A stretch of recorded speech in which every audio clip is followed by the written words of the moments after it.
But outside of, if we took the pie of the week in hours, Right. a large portion of it was dedicated to watching What Mariska was up to next.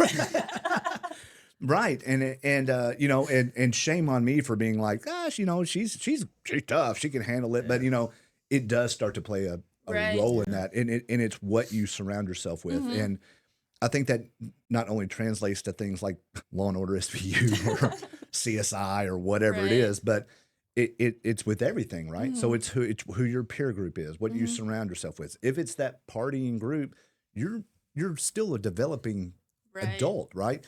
You just assume that that's what is normal. If you've grown up around that, you just assume that's what's normal, and that it's okay until some big badass consequences come Right. down, and you're like, ugh. It's a little hard learning points, or and some people don't even learn it from that. So I mean, Right.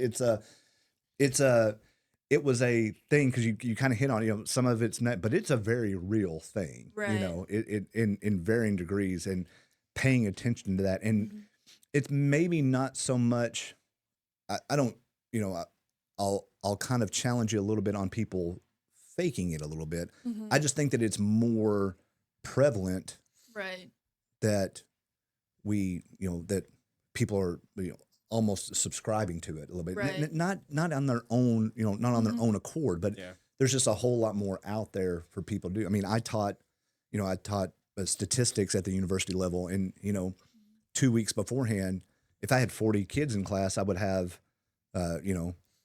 12 to 15, some sort of accommodation letters, where you have to, this person has this kind of, whatever, Right. and those weren't things that at least I knew existed whenever I was in school.